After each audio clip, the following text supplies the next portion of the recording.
The thing about being an individualist and acting as an individual in a free society is that people have an interest in cooperating with each other without any force whatsoever.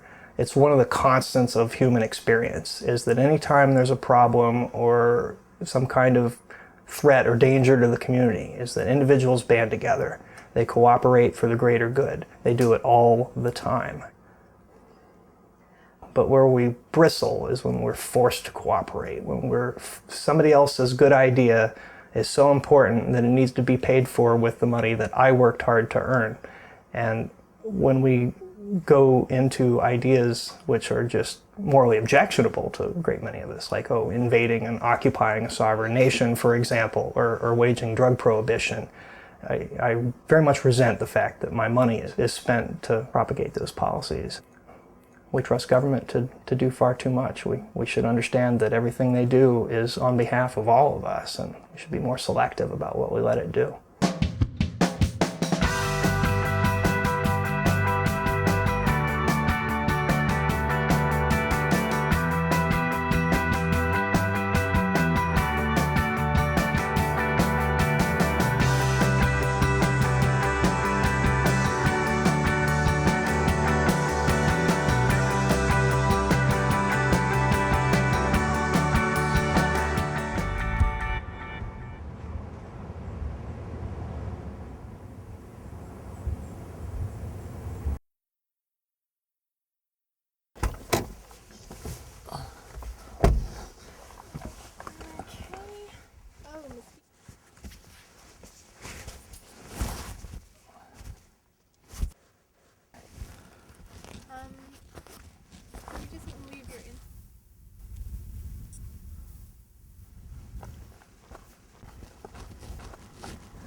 And here's my mark on the ground.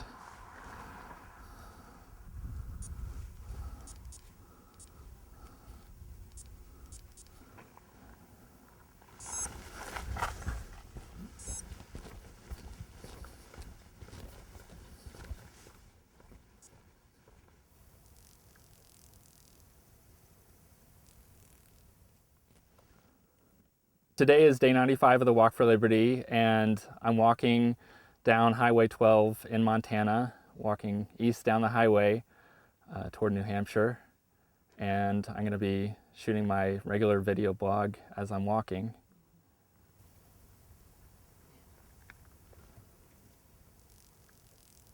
I've never seen so many horses lying down like this. It almost looks like they're dead.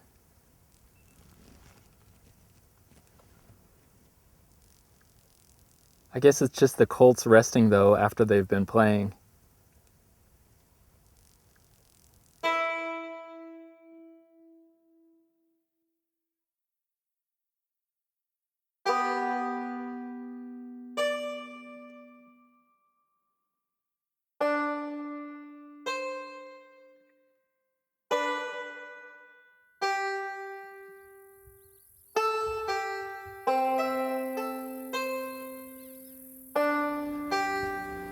I really like walking on these country roads. There's really not much around except for a few cars passing by now and then. At one point, Brooke and I had to walk for about 10 miles on an interstate highway, which wasn't very fun. If I had to choose, I prefer the smaller roads, the better. But I do kind of like variety to a certain extent, because I like walking through towns, especially small towns. Although walking through the cities is interesting as well.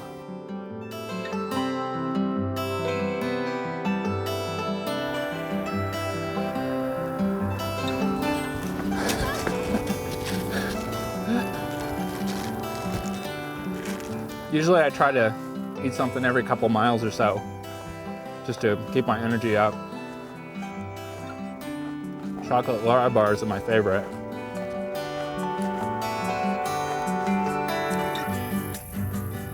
It's something that not many people have done. I mean, there's been a handful, I'm sure, but not many people can say they've walked across the country.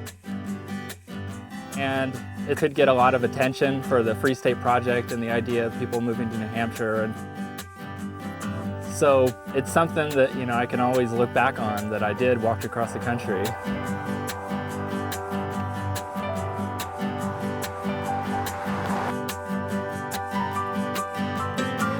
I started the walk with my wife, Brooke, and she walked the first 39 days with me and has walked on and off since then, although less and less as it goes on. Brooke and I were living in Hawaii, and I think it was one Saturday morning when we were still in bed, she turned to me and said, "Do you like walking?" And I said, "Yeah, I guess so." And she said, "Do you really like walking?" And I said, "Yeah." And I was kind of suspicious at that point. And she said, "How about walking across the country to get to New Hampshire?" And immediately I just loved the idea. And you know, we started planning from there. Hi, my name is Will Buchanan. I'm walking across the country from Oregon to New Hampshire to promote the idea that liberty lovers all over the country are moving to New Hampshire. And I just passed through the town of Harlow. I was just wondering if you'd be interested in covering the story. So, do you think somebody will be right out? Okay, thanks. Okay, bye. This is Will Buchanan again. I forgot to mention that I'll be walking on the left-hand side of the road, and I'm wearing kind of a neon green vest with a backpack with a kind of a triangular reflector on the back, a red reflector. Okay, thanks. Okay, bye.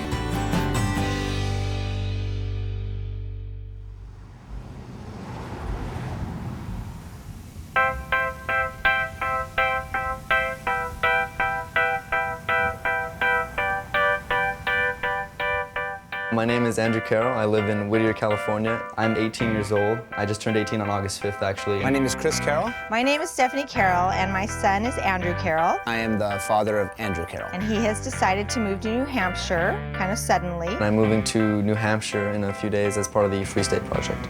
to follow his political ambitions. And I had my birthday on August 10th, and we had, a little bit of a party to celebrate that, kind of a going away and 18th birthday party. I slept 4 hours at Emily's house, and then when I got home, I slept like another 6 or 7. And then I laid in my bed when I woke up for like another 3 hours, I just laid there. Andrew's always been stubborn, self-willed. Right from when he was born, he was doing things that we thought were kind of extraordinary. Why, do you want to go say hello?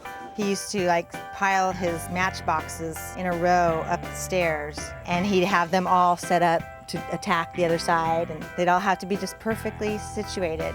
And if anybody touched it, oh my God. Started. Yeah, they haven't really. Andrew was a very good soccer player. He was very intense. He played soccer all his life since he was a little tiny tyke, and I really thought he would pursue that. I remember when the World Cup was in China, I had to wake up, 2 in the morning, watch the game. So then he started playing music, which was wonderful too, because he has a real talent for that, and I kind of want to push him towards that too. So politics is probably the last thing I thought he would pursue. I guess I first discovered libertarianism through Ron Paul, I think. It wasn't that he convinced me of anything that I didn't already believe. It was that he was affirming all the things that I just knew innately to be true. Freedom was good, liberty is good, governments are bad, they should be small, control should be localized, it's more efficient. All these things, and he was just saying them. The stuff that he really strongly feels about, especially banking and the money, gears him more towards the libertarian side, and that's what he feels. We waste so much money on all these other things.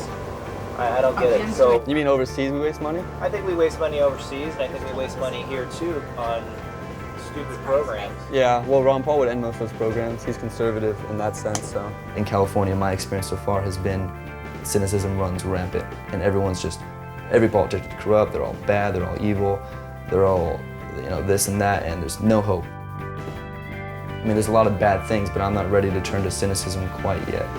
So I wasn't surprised that he would go that avenue. I just was surprised that he wanted to go so far away. I wanted to see different places. I wanted to get out and do something.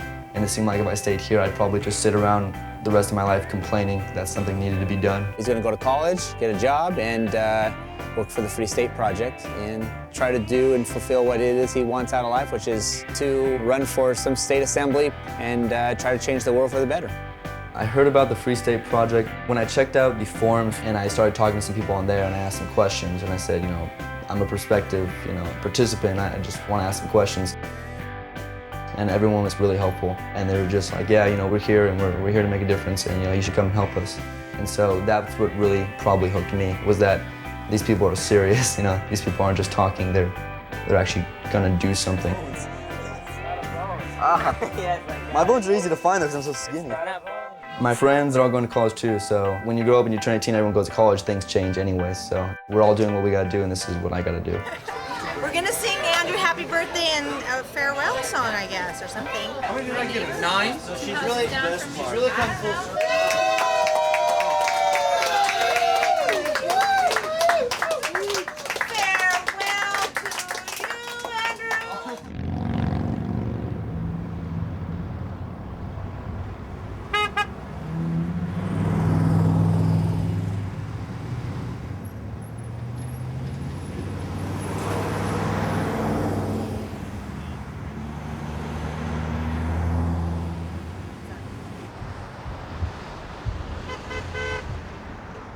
Some thumbs ups, some thumbs downs, some honks, a lot of people ignoring us and driving by.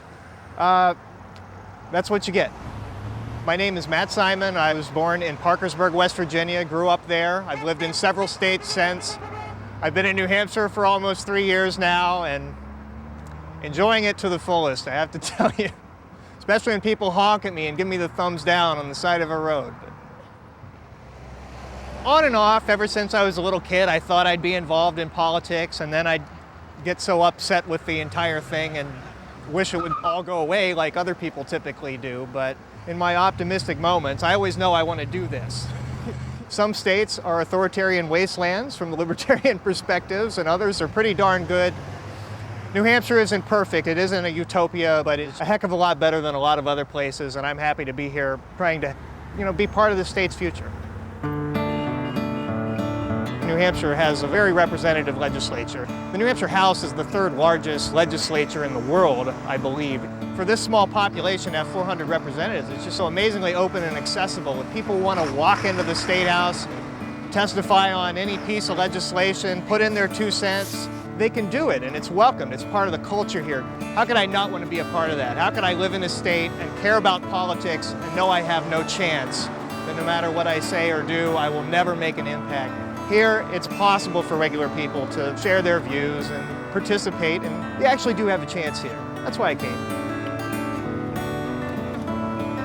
I never really thought about moving to New Hampshire until I did hear about the Free State Project. I'm very happy when people move in, especially if they're willing to move in, get involved, meet their neighbors, learn their way around, embrace New Hampshire the way I have and the way most Free Staters do, and think of it as their home and somewhere they're going to grow old and die.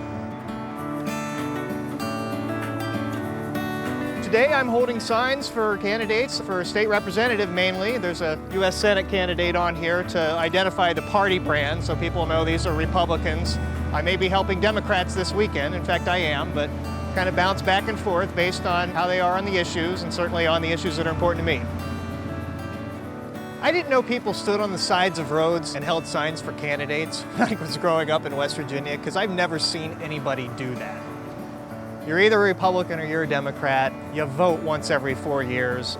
Government just happens.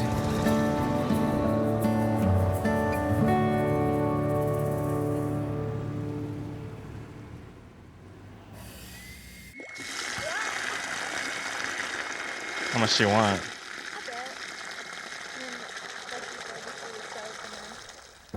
We need to go get a rock to beat it on. A washing board? Uh-huh. Do we need to look out for the cops to dump our gray water? Yes, we do. I think it's the Reverend, actually. Huh? He's the guy who collects the fees here. He's really nice. From a church? Mm-hmm. So they have the church working for the state? Or the other way around. Where should I dump it? Just water the grass.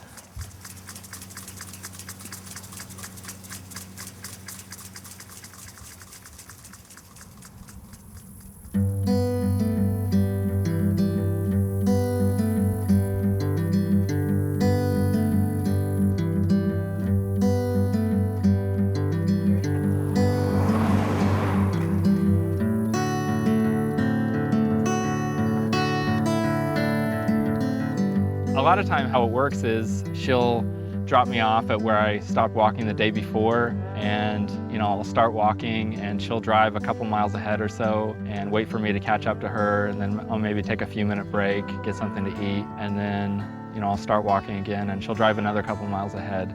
Some days it's like that. Other days, especially if she has something she needs to do in conjunction with RV repairs or things like that, which we've had a lot of, unfortunately, she'll just drop me off and I'll walk several miles by myself. Then she'll join back up with me before the end of the walk and do that couple mile at a time thing again. But if we don't get back too late, then we'll have dinner in the RV, and I might do a little something on the internet, and then go to bed and wake up the next morning and do it again.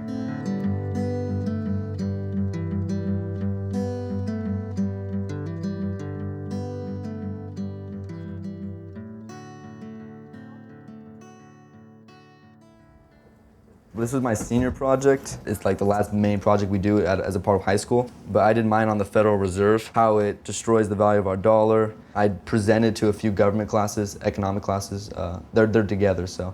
And then AP government classes. I focused on the dichotomy between socialism and capitalism. They all seemed to really like it. Even the teachers thought it was enjoyable. I know I said some controversial things, some really libertarian things, which might blow some people's mind. Do you want to play any music for them? If they really want me to. Never really took any lessons or anything. I just started playing piano for my jazz band at my high school, Lucerna High School, and then I just kind of picked it up from there. I don't know what to play though. That's probably the one word I would use for Andrew, frustrating. Very frustrating. Why don't you play that song you wrote? I wrote a lot of songs. But not in a bad way. Does that make sense? I like writing like off-time stuff, so.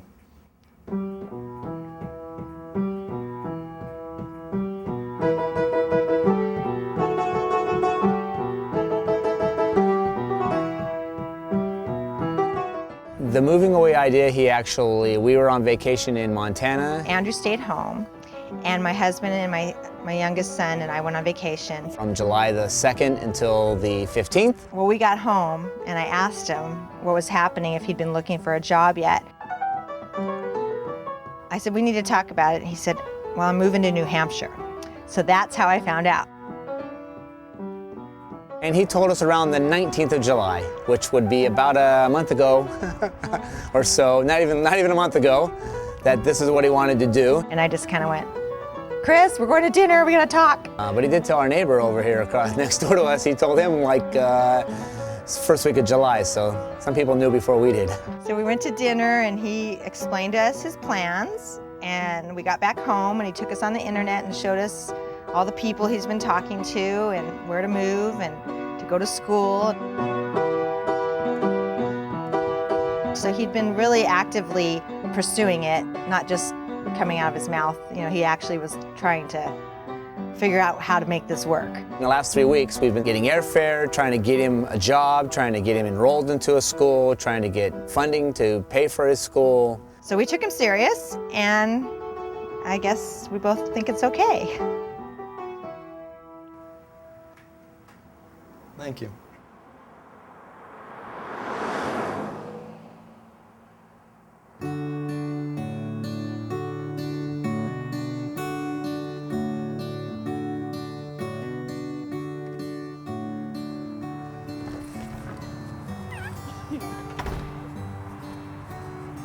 There are some Free Staters who, that's one of the draws of coming to New Hampshire, is they get to be around a whole bunch of other libertarians, and that was awfully nice for me. I mean, the West Virginia Libertarian Party might get 5 people in a room at any given time. And yeah, it was great to come here and meet a lot of other people who were somewhat like-minded. What do you want, this? Of course, we're libertarians, we like to argue, and we may agree on 99% of everything, but 2 libertarians will find that one thing that they don't agree on and spend 8 hours tearing it apart. You have to be a liberal or conservative, right? You have to be one of the two. There are only 2 things you can be in this country, and you can be an independent, but that just means that you're confused, maybe. I think I knew I was going to be a libertarian. It was actually after college. Becoming an activist was an entirely different thing. That kind of happened my first year of graduate school. The more I learned, the more certain I became of my socially tolerant political positions, but I also learned that there are two halves to freedom and that economic freedom is just as important. You can't say somebody owns their own body in the context of one discussion, but say at the same time you don't own the fruit of your labor, that you have to fork over 30 or 50% of whatever you make, and that's somehow legitimate. Freedom is one thing. I got you. But you got a good tooth mark. That was good. By giving up on the Constitution and by embracing democracy to the exclusion of everything else, we've given the government far more power than it should have, and certainly more than the founders intended for it to have. The very fact that something like a basic right would be up for a vote. Rights aren't up for a vote. That's what the Declaration of Independence makes very clear. They're unalienable rights that people are born with, that are natural to being a person.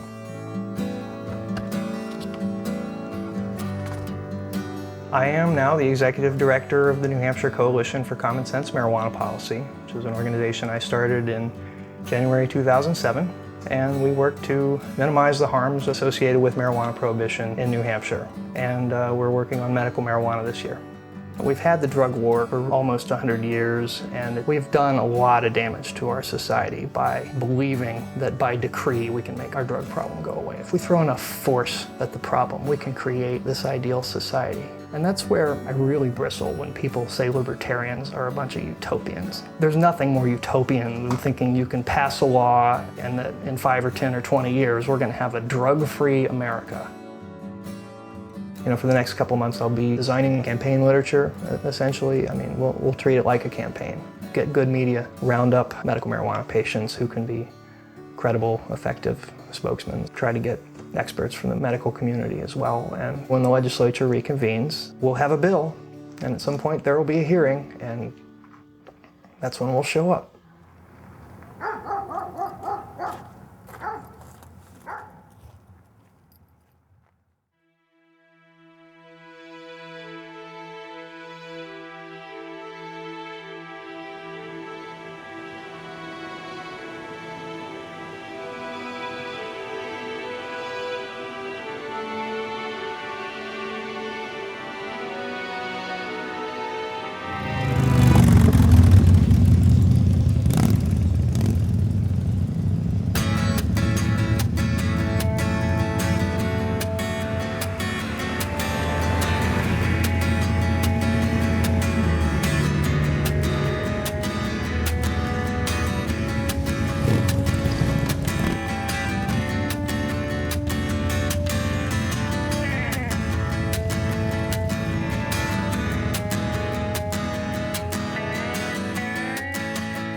Greetings, Liberty lovers, to PorcFest 2008.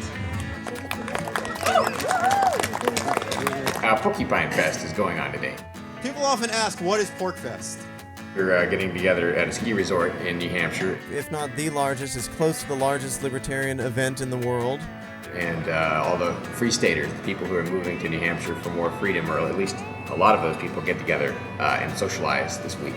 It's a showcase of New Hampshire and the Free State Project. Most of the people I've been meeting here are new faces, a lot of new people getting involved in the Free State Project. My name is Jason Sorens. I'm a political science professor at SUNY Buffalo. They call me the founder. I wrote the article that started the Free State Project. I proposed this idea of moving people to a particular state, and so I sent it to this online journal, the Libertarian Enterprise, and the editor asked to sign up, so I thought it was I might be onto something. Libertarians have a lot of good ideas, but those ideas haven't filtered down to the general population simply because libertarians are such a small part of the population everywhere. So the thinking was, if you concentrate a bunch of libertarians in a single state, they'll raise a percentage of the population that's libertarian, and those people, if they're active, that's going to increase the relevance of these ideas. And I was optimistic that people, once they really know about these ideas, are going to be attracted to them. Well, my name's Chris Lopez, and I moved to New Hampshire as part of the Free State Project about 4 years ago from Eugene, Oregon. I worked as a waitress take care of the house that I own on our 5.5 acres with my dog, my husband, and so pretty normal. I was always a small L libertarian. You know, I believed in low taxes. I always voted against anything that was for more taxes. In the last 4 years, I've probably become a lot more politically involved than I ever was my whole life. Going from just voting against taxes to actually taking a physical effort. I think that the Free State Project, if we get 20,000, when we get 20,000 people, it will be amazing to see 20,000 people, even 1,000 people at the State House. Just to get people to think about ideas, I think that we could change people's minds, and because they're already leaning that way anyways. FSP is not a bunch of crazy people, we're just normal people who want to take a stand, and anybody can just take a stand for whatever they believe in. Group photo, where the large crowd of people is gathered. Be there if you're not there already. Thank you. The FSP isn't some sort of separate community. You know, we're not separating ourselves from society and all living in a compound or whatever. You know, we're just ordinary people living in ordinary neighborhoods within the broader society.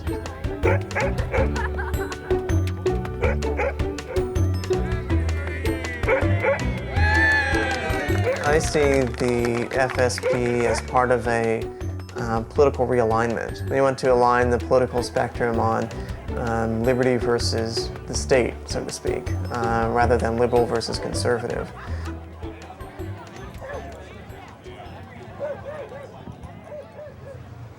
My name is Lou Eastman, originally from Utah, and I decided to move out here after hearing about the Free State Project. Took me a few years to finally get out here, and I have my kids out here for the summer, and they've been here at Pork Fest all week and really enjoying it. They're a little young still, so they're coming around to it, and they were all homeschooled, so they understand that they own themselves. And they own their minds, and they're able to learn on their own without having somebody either coerce them or force them into something they don't want to do. You know, as soon as they get into a system where they're being forced to do something, they're gonna instantly go into defensive mode and say, no, I can make my own decisions, I can think for myself. My father taught me how to do that. So it's getting people to start waking up to the realities that are surrounding them, that their freedoms are being eroded, that government is getting too big, that we're losing a lot of what made this country what it is. That it's legal in New Hampshire to carry openly without a permit, and as the statement goes, if you don't use it, you lose it. And so it's more of a statement than anything else. The plan was to move my family out here, and unfortunately that didn't happen. My wife wasn't on board. Yeah, she wasn't on board. So I came anyway with the impression that she would eventually come. And that's what she told me, and it just didn't happen that way. So divorce was final a month and a half ago.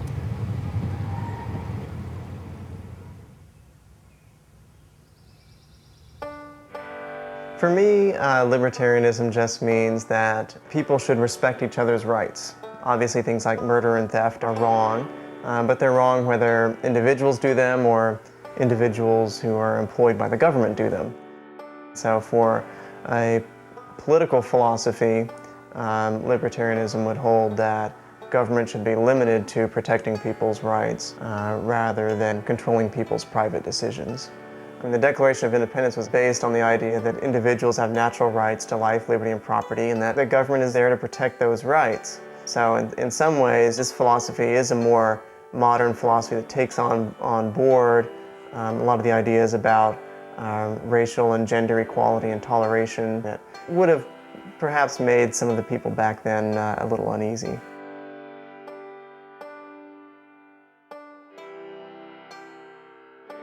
I'm at Pork PorcFest because I would like to socially network. I like to keep in touch with old friends and also meet new friends, encourage other people to move here.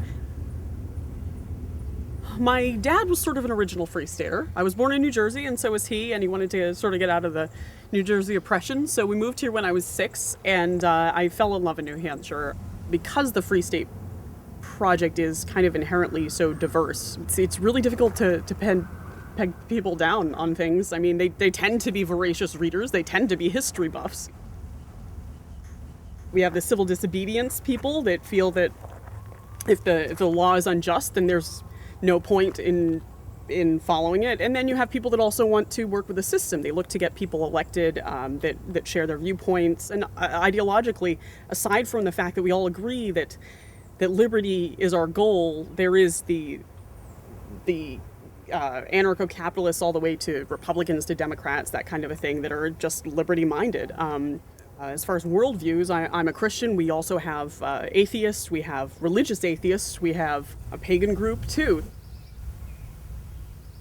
I really love the passion of this group. I think that the passion is so key when we're in a culture of apathy. I'm worried American society is getting a little too comfortable for its own good, in the sense of just kind of stuck in, the same suburban style of living that everyone has. And, the FSP is a way of kind of jolting people out of that in a way.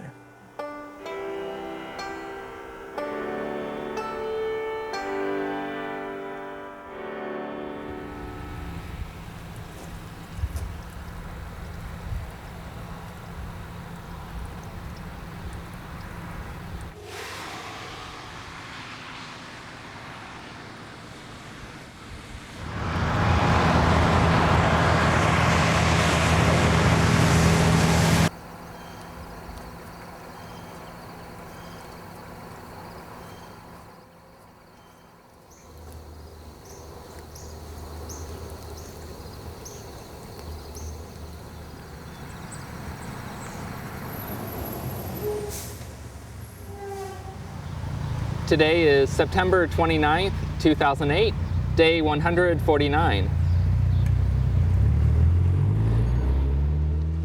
Right now I'm walking through the town of Decorah, Iowa. I'm trying to walk at least 21 miles a day now, and some days more, just to try to get to New Hampshire by the end of November. With that many miles, it's pretty important to start as early in the day as possible, especially with the days getting shorter. Hello, my name is Will Buchanan. I'm walking all the way across the country from Oregon to New Hampshire on a project called the Walk for Liberty. And right now I'm walking through Decorah. I was just wondering if you guys were interested in covering the story. Apparently this morning's press morning, so they couldn't spare anybody to send out to meet me right now, but I'm going to email them a picture and I guess call. Maybe they'll do a phone interview later. It's not uncommon to have 1 or 2 interviews a day, although a whole lot of them I haven't even seen because most of the small towns just have weekly newspapers, and so we're way out of the coverage area by the time they get published, and many of them don't have websites. So, I mean, there are probably dozens at this point now.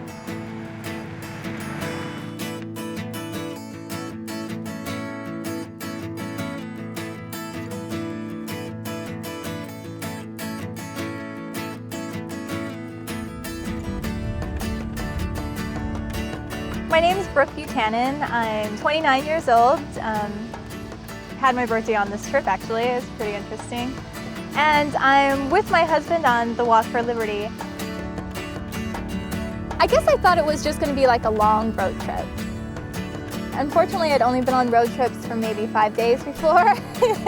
Not, what is this, 9 months, possibly? I was really looking forward to the traveling. So instead of the pioneers coming out west for their freedoms, we were going to be going east. And being able to talk to a lot of people along the way and hopefully get media. In high school I was into it. I was a page for the city council, and I guess I just kind of got fed up with it because I got to see how the government actually worked. So then I didn't want anything to do with it. But then after knowing Will and getting more involved with Will, I have started to lean.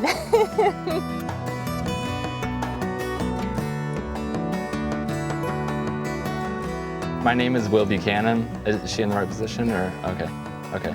My name is Will Buchanan. I'm 35 years old and I was born in Indianapolis, Indiana. Will is really friendly. He gets along with a lot of people, which is great. He's kind of geeky. I mean, he's a computer programmer. He really likes technology. He's tall, skinny with glasses. I was such a nerd in high school. So probably a lot of people would describe him like that. Looking back, it's really funny, you know, to look back and see myself that way, because I've changed a lot since then. There's a salamander, some kind of lizard. Looks like its tail has been chewed up, though. One thing my dad always talked about when I was growing up is like, oh, if I could do it over again, I'd do this. And it's kind of an interesting thing, because obviously you can't go back and do it over again. And even if you could, what would that even mean? Because would you be transported back there and just be in that body, or I don't know.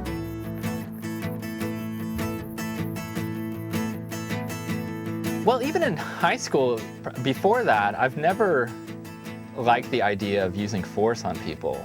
So I guess in that sense, I was already had the seeds of liberty in my mind. In my senior year in high school, there was kind of a group of us, well, two groups, I guess, you know, splitting, you know, the more, I guess, free market people and the communists or whatever. And I was actually in the group of the communists. But then when I was in college, one of my roommates gradually convinced me of the impracticality of communism. So I guess that's really when I first started to think about things and really became more liberty-oriented. But it was really the Free State Project that got me excited about doing something with that.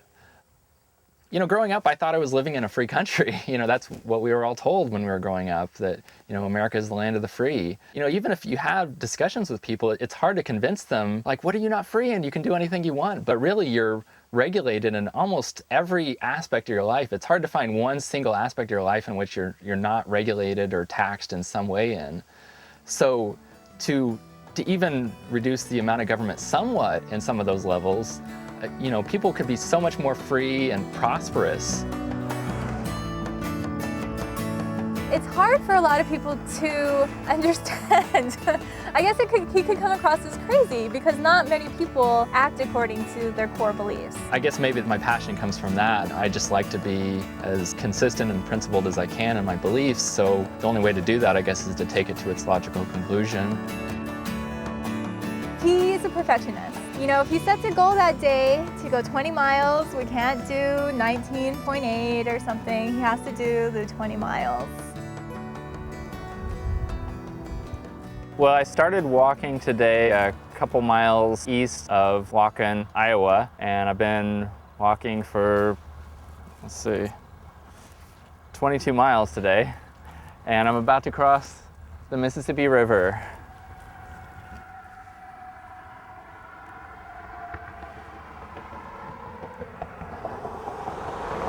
Kind of cool crossing the Mississippi on day 150, because 150 is a cool number. I walked 23 2/3 miles today. And here is my GPS location.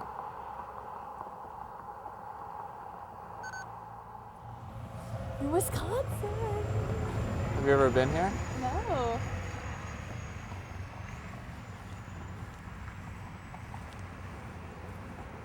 Right now, I'm trying to squeeze as many of my clothes as I can into 2 bags, because my dad and I are leaving to New Hampshire in 2 days. Tomorrow morning? I mean, tomorrow morning. I keep thinking we're going to get there. I keep thinking of Friday for some reason. That's going to be difficult to fit, don't you think? All right, fair enough. All right, you guys, come on. Andrew, come make yourself a plate, honey. 1 second, Mother. Uh-oh, this is going to be a horrible, horrible day. What's wrong?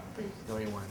There's no A1? No barbecue sauce? There's no A1? How are you going to have a steak without A1?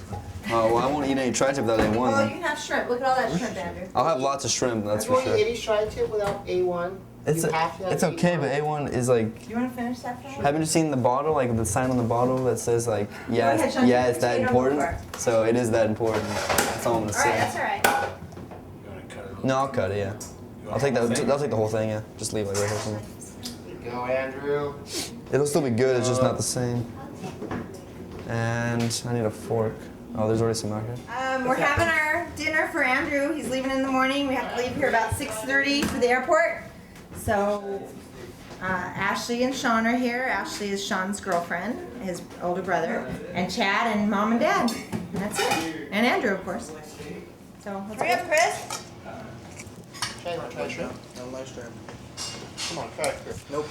Shrimp is good, Chad. Come on, eat some shrimp. No? I don't care that much. Well, we all love you, and I hope that everything works out right. Well, is that what you want to hear? That I love you too? Because you know I do. Well, you know I do. Do you really need? Well, you know I'll love all you guys. So do you need to hear it though? Mom does. I guess. Well, that's a woman thing, right? I guess. Yeah. Mother, I love you very much, and I will be back in 3 months to see you during Christmas. That sounds pretty sarcastic. That wasn't sarcastic. That was genuine. Because to me, it's not a big deal, but. He does say he loves me on the phone a lot. When I say I love you, he says I love you too. Mother, But in person's harder, huh? I don't say it. I really need some A1. Just take sauce.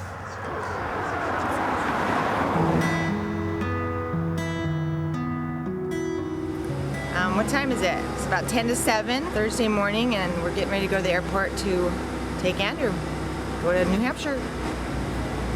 Yep, all his friends stayed up all night with him to say goodbye, I guess. They all hung out. They want to make him miss the plane. No, I'm gonna miss him horribly. And I told him he has to email me every day. He kind of laughed. He goes, every day? And I said, yeah, every single day you need to email me and tell me that you're okay and everything's good. That's such a bad. I'll probably get out of that eventually. Yeah?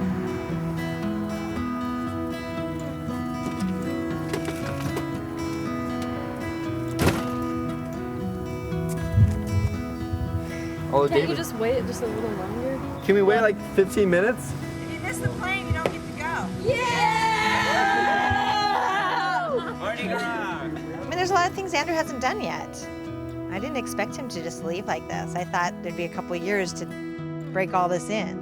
You know, get him driving and all that stuff. He hasn't even driven a car. Okay, go say bye, honey. We gotta go. Give your hugs and kisses. All right, Jimmy. Stall, everybody stall. Jimmy, we'll be in a band together one day again soon, I promise.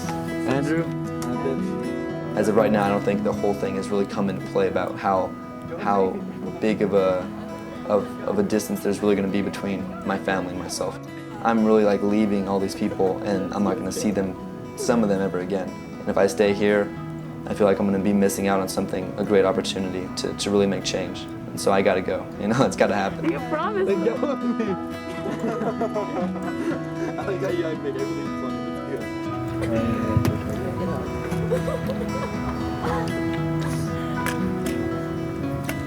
Bye, Carol. You all right? Yeah. I love you too. Bye, you guys. You all right? Yeah, I'm fine, but actually, well, not really, but. I worry most about him trusting a little too much. So I hope that he's cautious, and I hope he takes my advice to be cautious, because he seems to trust everyone.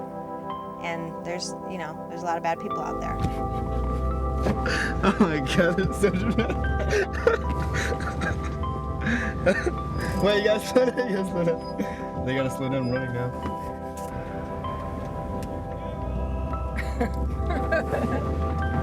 Those crazy kids. Oh my God. Just got done saying goodbye to all my friends, and we're on our way to LAX.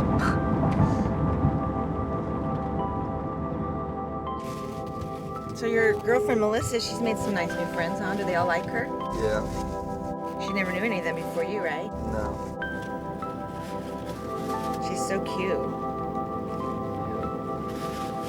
Yeah, she's really cute.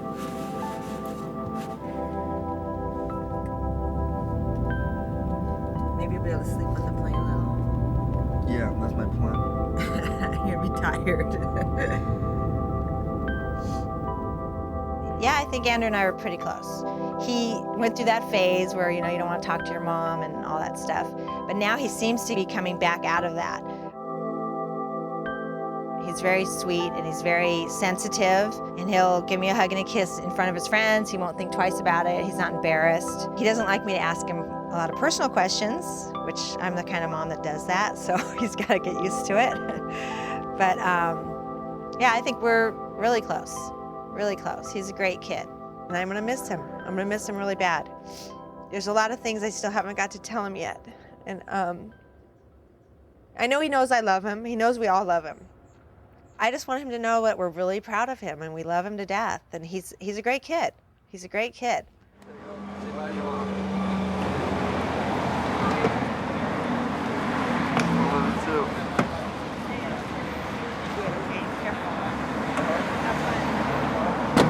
Goodbye, California, I guess. See you guys in your house. Bye, guys. See you, babe.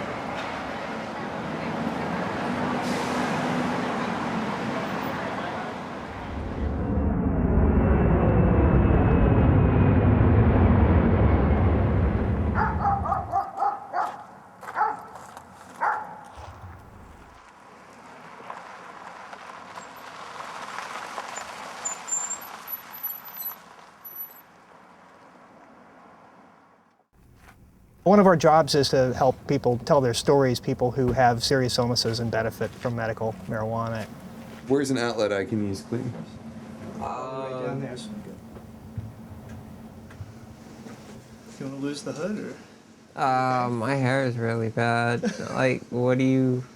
A lot of patients are reluctant to speak out for the obvious reasons that they're admitting to criminal activity. Some of them are very courageous. I told you, dude, it was a bad night. I almost got sick. Clayton Holton is one that's very courageous. It's our job to help those people get their stories out there and show the legislature that there are real human beings who are what we're talking about. It's not just words on a piece of paper. My name is Clayton Holton. I live in Somersworth, New Hampshire. I have an illness called muscular dystrophy. It's a virus that eats away at your body.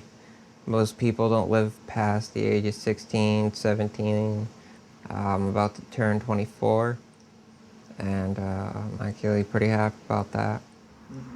I met Clayton about a year ago, and I wrote an article on him. The least I could do to help him tell his story. I've been prescribed Oxycontin, oxycodone, morphine, fentanyl. How does marijuana compare with the other pain medicines you've used?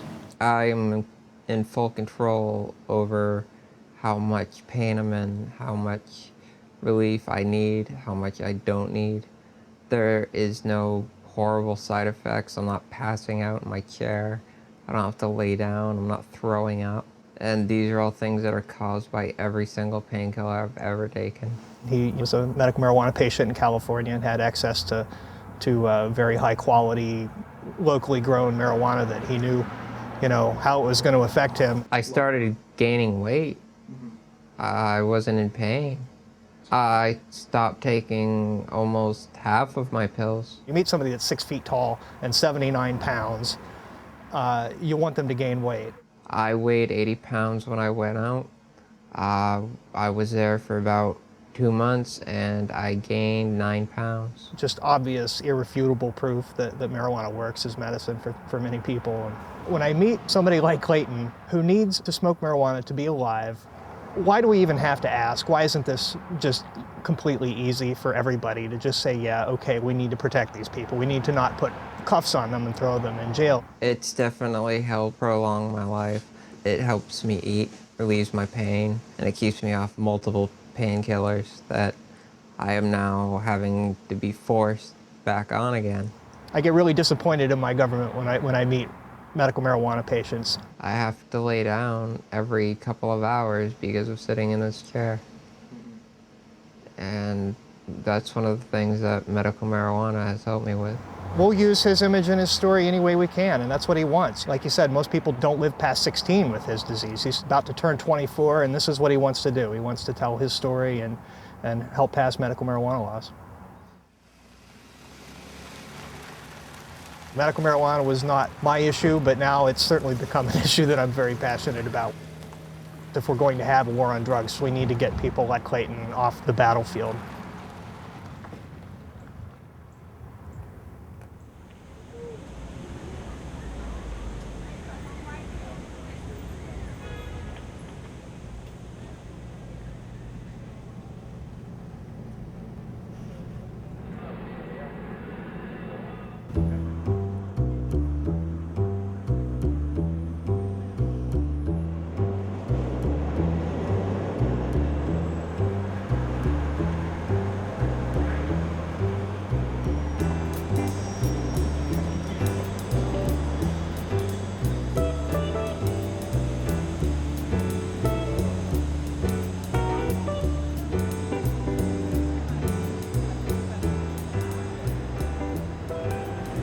Well, I've been to Chicago when I was younger. This is certainly the first time I've been here since I've been an adult. Lots of people milling about and tall buildings, and I like the energy of it.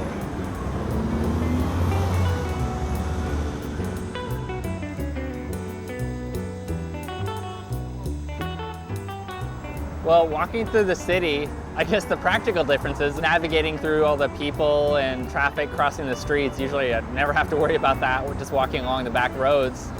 Another practical difference you might not think about is my GPS watch doesn't get very good reception here because of all the tall buildings around.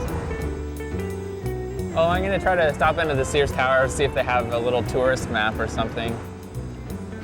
I like to have a map to know exactly where I am, where I'm going.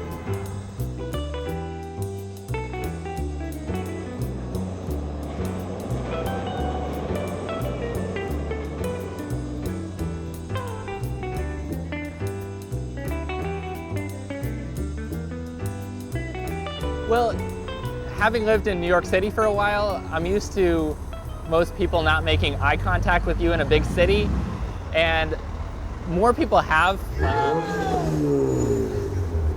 More people have been making eye contact with me here. I don't know if that's just because there's something different about Chicago than New York City, or if it's just because I kind of stand out a little bit. I guess they just, you know, kind of give me glances or whatever. I haven't really talked to many people since I've gotten here, so I don't know what their actual reaction to me is. Well, actually, a lot of people have looked at my shirt, so, you know, if they could read it in the few seconds that they see me as I'm walking by, maybe they'll check out the Free State Project, and who knows, if they're liberty-oriented, maybe they'll move there to New Hampshire.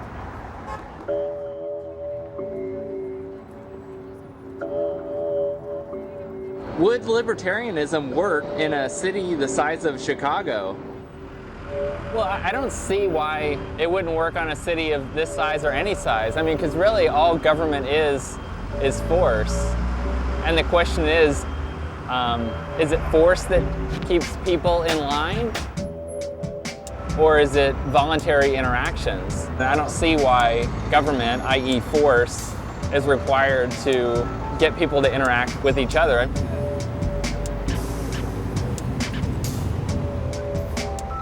I walked about 22.4 miles today, and this might be a few dozen feet off because of all the tall buildings around, but here are my GPS coordinates. This is Will Buchanan for Amazon.walkforliberty.com, signing off.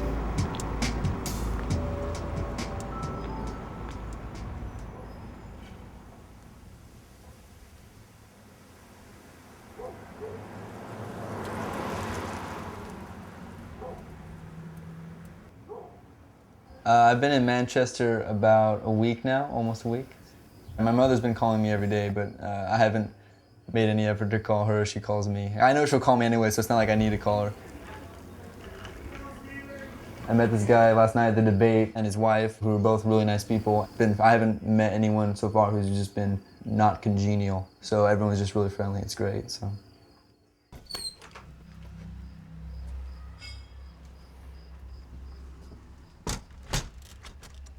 It feels pretty good to be around people who are interested in the same things. You can learn from people like that who maybe are interested in different things that you're not interested in. Like I was talking to this guy at Taproom Tuesdays who was talking about religion, and he knew a lot about like that subject. I was talking to him, learning a little bit. Adam knows a lot about law, so it's nice to talk to him about law, which I'm interested in, but I don't know that much about really. And I was talking to some other guys that, you know, they're just talking about economics, they're just having a conversation, and so I'm just listening, and it's nice to get involved and learn things just firsthand. Sermon! Do we all like bow our heads and pray? Range safety briefing, 4 rules of gun safety. 1, all guns are loaded. Treat them that way. Never point a firearm at anything you're not fully prepared to destroy. 3, do not put your finger on the trigger until you have your sight picture and are ready to pull the trigger. And 4, know what is around your target in all directions. Does everybody understand these instructions as I've explained them? Yes, sir. Are there any questions, comments, or wild screams of protest? Today we're at the gun church, is what they call it, and it's all these Free Staters. They gather together every Sunday, and they come out to Ron Helwig's place, which is where we're at right now, and they shoot guns. They celebrate their Second Amendment right. And so that's what I'm here today to do. Never shot a gun before. I'm gonna do it today, see how that goes.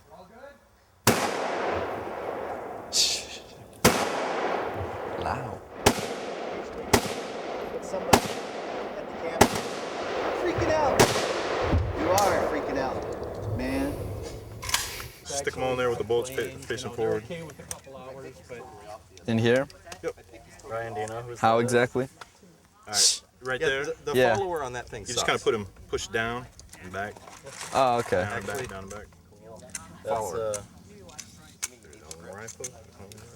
blood 22. Apparently I'm loading a gun, I guess. I don't know. I don't know all the technical terms.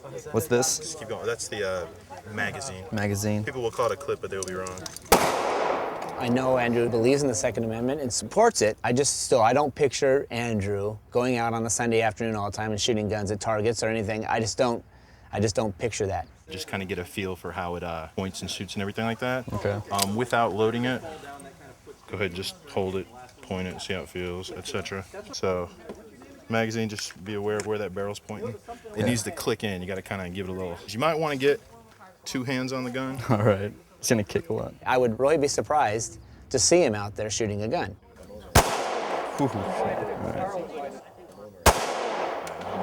If that seems like it's kicking a lot for you, we could definitely go to a smaller gun. Oh, no, it's not a big deal. Okay. And generally it's best to kind of lean forward into it. If you like bend forward at the waist a little bit. Oh, really? Yeah. Because, I mean, a lot of people are like backing up, and the recoil's backing up. If you lean forward, it okay. kind of handles the recoil for you. Let's see. I don't know how many there are. There's more, but if you're done, you can. I might as well finish it off. That's why glasses are good. That's him. All right, watch the barrel. Oh, yeah. Best thing to do is usually. But yeah, like I said, that's probably going to kick more than most of the other guns. There's a lot of 9mm, 22s. I shot, I don't know what kind of gun it was, but I shot, it had huge bullets and a lot of kick, like a boom, and your hand went back. But it was pretty cool, I think, yeah. It's a rite of passage, man. 22, just load it up. Pretty much any of the other 22 in here will work just fine. Yeah, it's cool to shoot one, I guess, yeah. Maybe I'll own one eventually, but eh.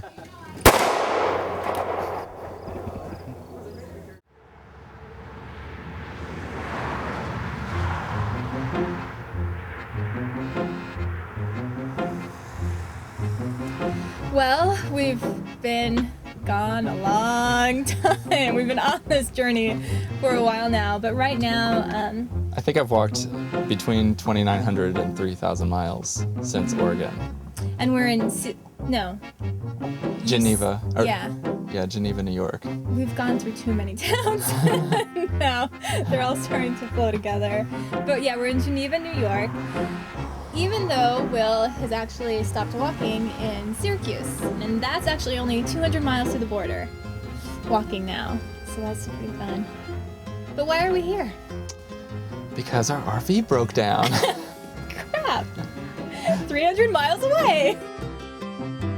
We were driving and it was getting all shaky. And we thought it was the tires. Well, we didn't, my dad did. So we checked the tires and then we're like, oh well. Her dad's a mechanic. And then we pulled into these people's house that we were going to be staying with, and we turned off the engine, and it was still shaking. It was So idling. we're like, we're not moving and it's shaking. It's something else than tires. So I had to drive about 20 miles back to Geneva. Cruising along, okay, it's shaking, it's not too bad. Mile away, boom, dead. Blood on the ground, red transmission fluid everywhere, won't start. A mile away, and then I had to call a tow truck, and it's $150 To tow it to a go a mile. But I mean, it's nice. We're in this beautiful location surrounded by trucks, and Yeah. But unfortunately, we found out that the transmission is dead. Yeah. So how much is that going to be, babe? His quote last night that he gave me was $3,300 for everything, the parts and labor. So we might be living in the RV for a while. Evidently, this thing's had some work done to it before. So basically what's happened is, over the time of driving this, it's cracked the transmission housing and actually broke the alignment pin off the front of the torque converter and cracked it. So we're looking at a transmission, the $135 core charge. We need 2 transmission lines, labor, tax, and total would be $31,4502. I'll check with parts. You guys are going to be here the rest of the day, correct? Mm-hmm. Okay. I'll see how quick I can get this here. Because with Thanksgiving coming up, we're going to run into, hopefully I can still get it here by Friday. Mm-hmm. Okay? Okay. I'll let you know here shortly. Yeah, and you're the nut to squawk. I mean, What's your name? Terry. Jerry? Terry. Terry. And what's your website? It's walkforliberty.com. Walkforliberty.com. Yeah, I have a business card that And I this could is your come bring wife? you. Yeah, this is Brooke. And Terry, nice to meet you. And you're walking with him? Well, you're in a van. I'm driving the big rig. God bless you, my son. We've actually had quite a good reception, media reception recently, the last couple of states. In Pennsylvania, we're in some newspapers, and in one town, he got interviewed twice in the same town. He gave me $20, just a donation. Have you met him before? No, he's just barely having his truck worked on, and he heard about it, so he came over. Oh, really? Oh, wow. That's awesome. And this past Sunday, we got on articles in 2 local papers, the Auburn Citizen and the Finger Lakes Times. And they both have really good circulations, like 125,000 I don't for know. one, and yeah, I don't know what Auburn is. Yeah, I'm just trying to spread the word about working toward more liberty, the idea of moving to New Hampshire. If I'm moving someplace where it's warm. Yeah, I've heard that from a lot of people. Especially after this weather. What kind of weather you been walking through? Yeah, recently, this kind of weather. Here, let me give you my card if you want to check out I do videos every day as well. I think we got our first snow when we were in Pennsylvania, around Erie. Mm-hmm. The first big snow, anyway. First big snow.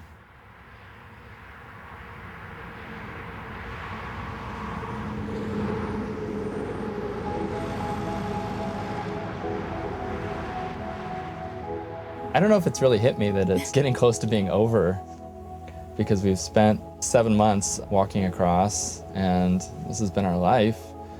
It's going to be different to be in one spot. It's going to be weird to be able to wake up and maybe have a day we don't have to do anything.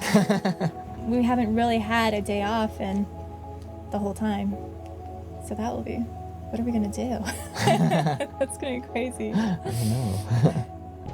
At this point, I'm still planning on continuing my videos once I reach New Hampshire and after we stop. We've built up a lot of subscribers on YouTube, and a lot of people seem to be interested. I don't know how much of that is because of the walk itself, and if the viewership will fall off a little bit because of that. But I'll see, and maybe I'll still do them while I'm walking and get some New Hampshire scenery. There's a lot of New Hampshire to explore too. Yeah. Go around in the RV. I don't know about that.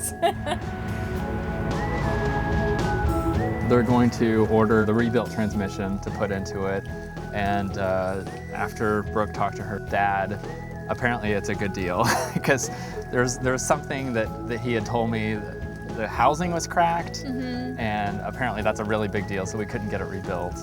But it's a good company that makes these rebuilt transmissions, so that's really good too. And the people here are awesome. I mean, letting us stay here, pushing the RV out 2 times now, so we could still sleep in it, and they've been working really hard. We're really lucky. Thank you. How you doing? Good.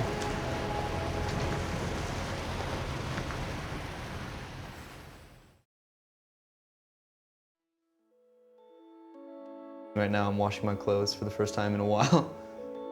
When I lived in California, sometimes I do my own laundry, but usually my mom would just do it. I mean, I know how to do laundry though, so it's not really too much of a problem. I've been in New Hampshire now for 2 months, almost. I came here, obviously need to get a job right away, have barely done that, so I was a little behind on that. That's why I'm a little behind on money too. So once that happens, there shouldn't be any other problems. So I've got a job and I'm going to school, and I haven't been kicked out of any classes yet, or missed too many classes to get kicked out yet. I'm paying for my own college right now, so that's taking up a lot more cash than I thought it would. It just took me a little while to get a job. I was being picky when I first got here. I was like looking for like that specific job that I wanted, and then it wasn't coming around, and so like, and then it's like, I should just get a job at a Shaw's or something, but I didn't want to.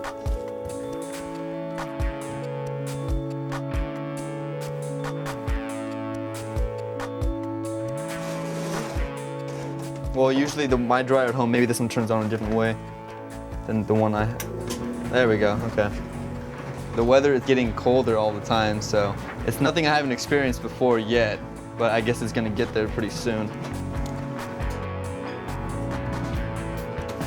Pork, P-O-R-C, it's a shorter version of porcupine, which is an animal that won't attack you. It isn't aggressive, but if you mess with it, it'll fight back, it'll defend itself.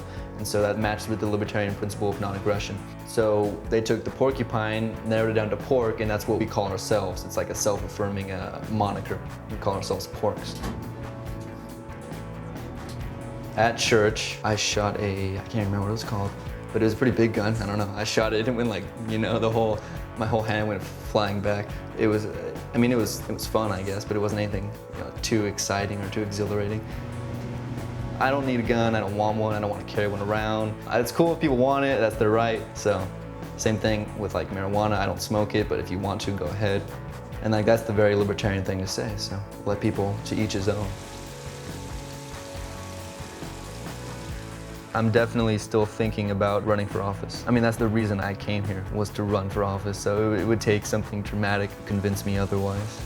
Out in California, I don't know where I would have began. As far as running for office, I would need help, and I have help here. And I mean, even if I ran, I would need so much money. Over here, I can run on a $500 budget and get elected. So that's done, but this isn't. I took the clothes out of the washer too soon and put them in the dryer, so they're still soaking wet, even though they've been drying for like 30 minutes. So I'll have to wait probably another half an hour for these things to finish. Maybe longer than that, I don't know. It's kind of always the same thing no matter where I am. When I'm around other people and I'm talking, I'm usually happy. And then when you start thinking, you usually get sad. When people associate thought with depression for a reason, right? But it's great to be over here, yeah. I'd say so far, even when I am by myself and I'm thinking, I think I'm actually happy.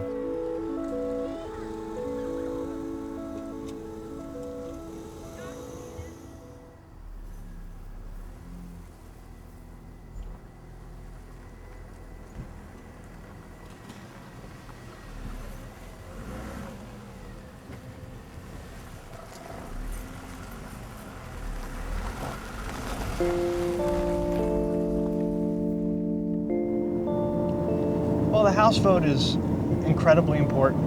We do anticipate we're going to win, but we want to win by a lot of votes, not by a few votes. We want all the momentum that we can get going forward into the Senate. The governor said that he has some concerns about the bill, but that he's going to continue to study it and listen, talk to lawmakers, talk to the medical community. So I don't believe we're going to fail. I've never contemplated failure. You know, when you visualize this, I don't think teams the day of the Super Bowl think they're going to fail. It's not even a possibility that you can entertain.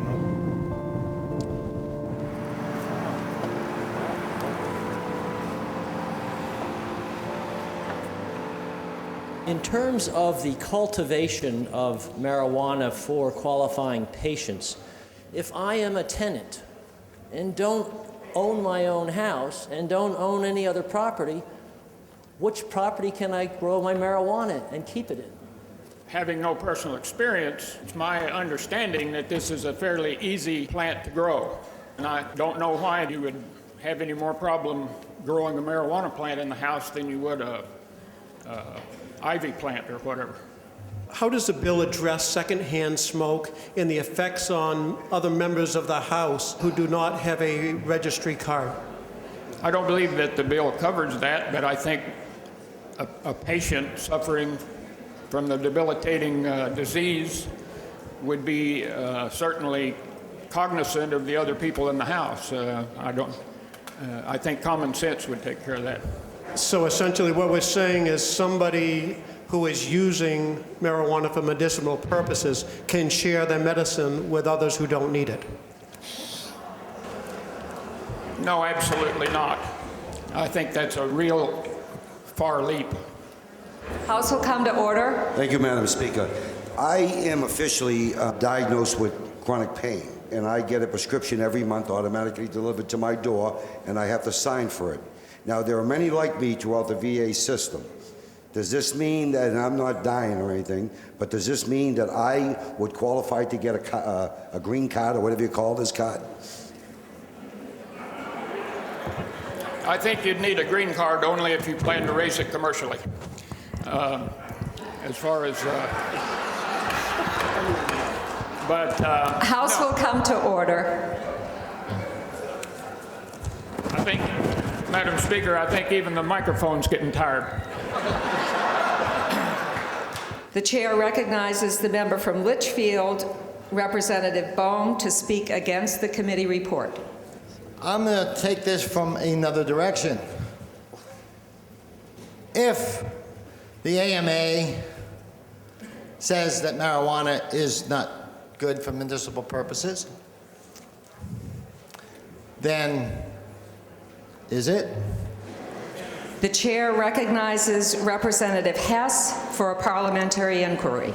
Madam Speaker, if you know as I do that every law enforcement officer in this state takes an oath of office to uphold both the federal Constitution and the state Constitution, but that this law would prohibit state law enforcement officers from upholding federal law and the federal Constitution, would you join me in pressing the red button to send this bill up in smoke, just like the subject matter to which it addresses?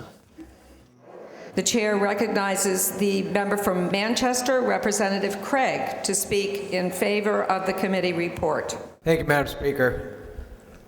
I wasn't intending to speak on this bill, but some of the comments here and some of my experiences persuaded me to do that today. And I guess I apologize a little bit for not speaking because it was cowardly of me. I voted, I think, on this bill before, and I voted against it in the past. And I did that because I was afraid. I was afraid of society's reaction to something different. I'm not going to do that this year. Most of you know that I'm a person in recovery myself. I understand addiction.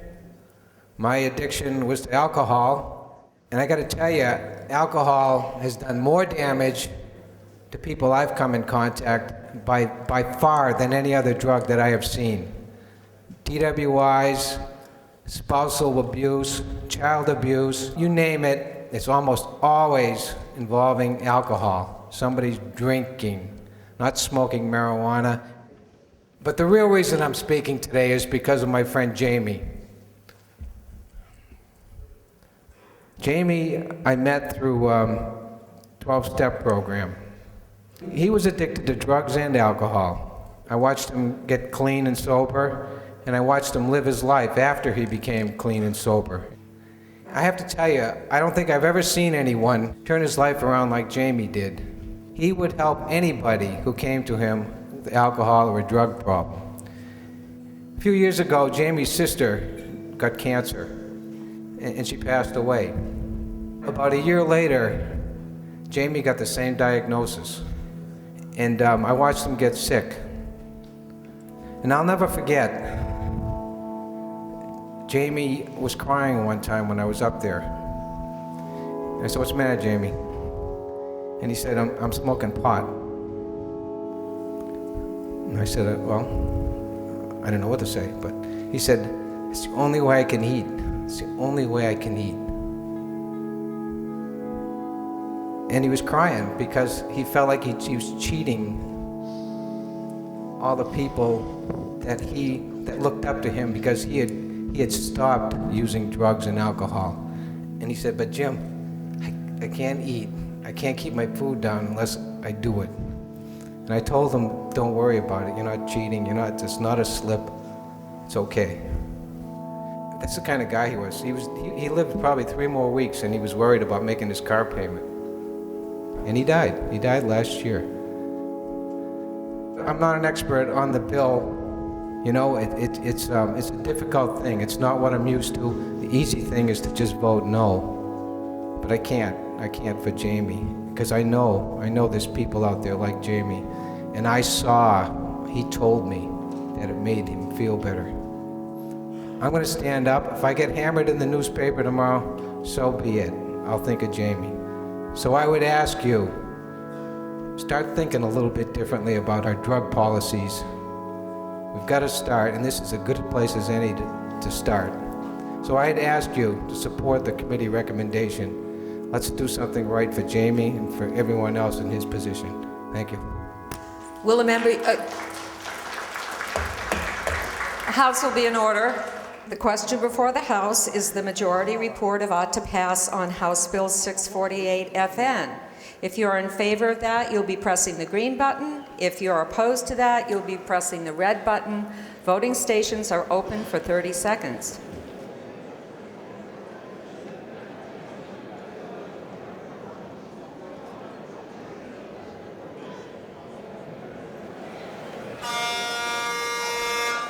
The House will be attentive to the state of the vote. The House will be in order. 234 having voted in the affirmative, 138 in the negative. The report is adopted. Well, we just walked out of the House gallery after an hour-long debate on House Bill 648, and after that hour-long debate, the bill passed by a 96-vote margin, 234 to 138. That's what happened. Hey, Clayton, I got some real good news for you, man.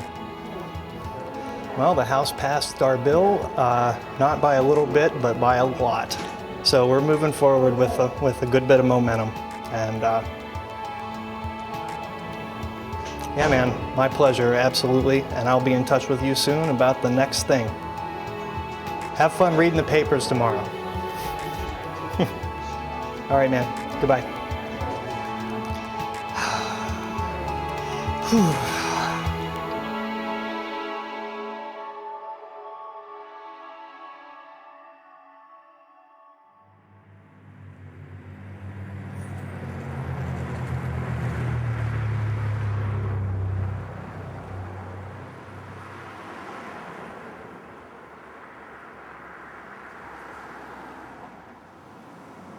Today is December 14th, and we started the walk back in Cannon Beach, Oregon on April 14th, so today is the 8-month anniversary.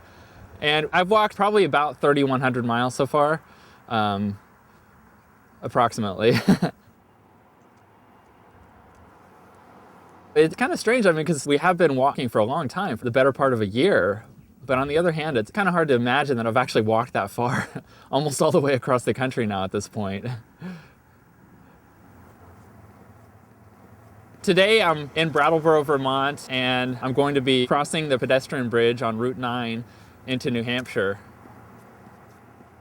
Probably both Brooke and I have been getting a little tired of living a completely, mobile on-the-road life. So I'm kind of excited about actually getting to New Hampshire that we can settle down in. We still don't have a place that we're going to live in there yet, so I guess we still won't be settled for at least a little while. But this past 8 months has kind of been a transition to my new life that I'll have in New Hampshire, working toward freedom. And I still haven't figured out exactly what that's going to be, but I don't want this to be the capstone of my life.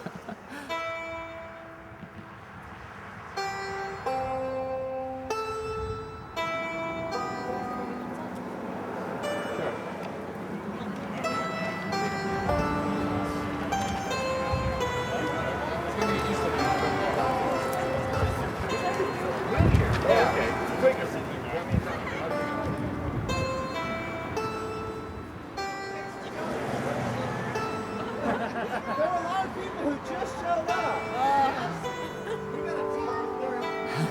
My name is Will Buchanan. I've been walking all the way across the country.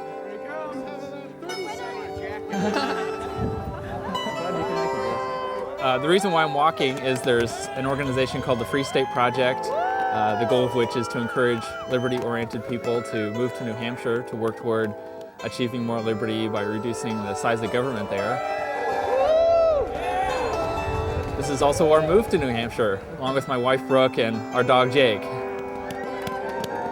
Yeah!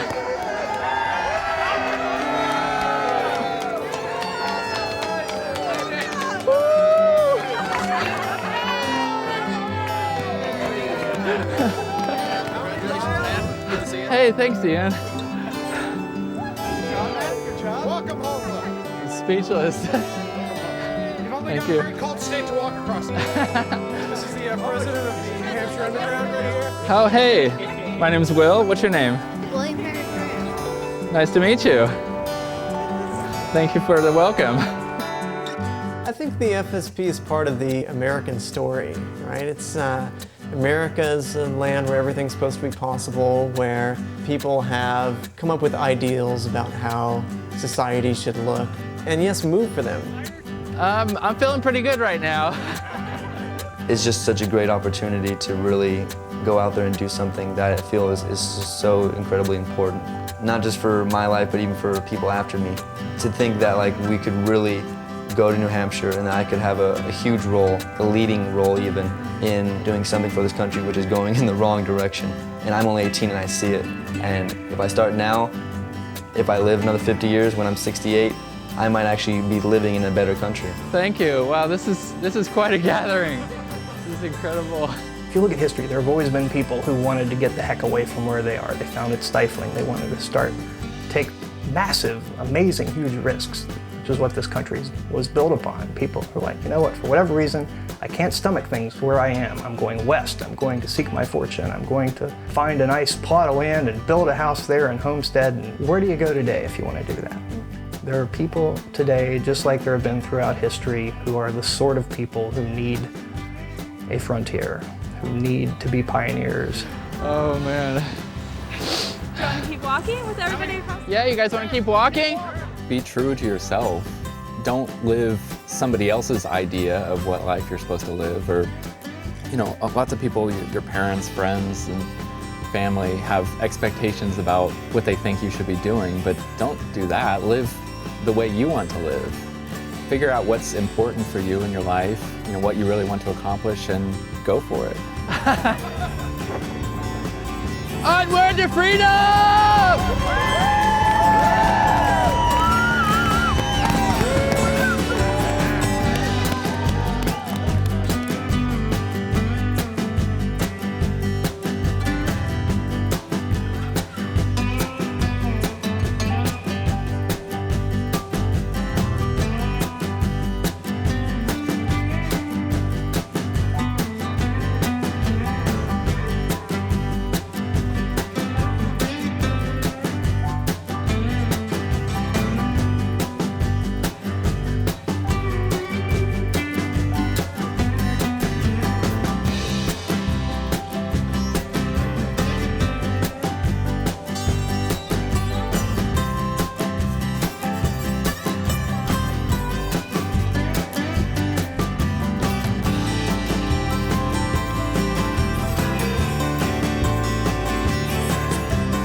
Government says it's good to the core, but it takes our money and spends it on war. Got the regulation blues. I got the imperialism blues. Got the blues, the regulation blues. I went to work, they said, pee in this cup. Said, lay off, man, my zipper stuck. Got the regulation blues. I got the prohibition blues. Got the blues, regulation blues.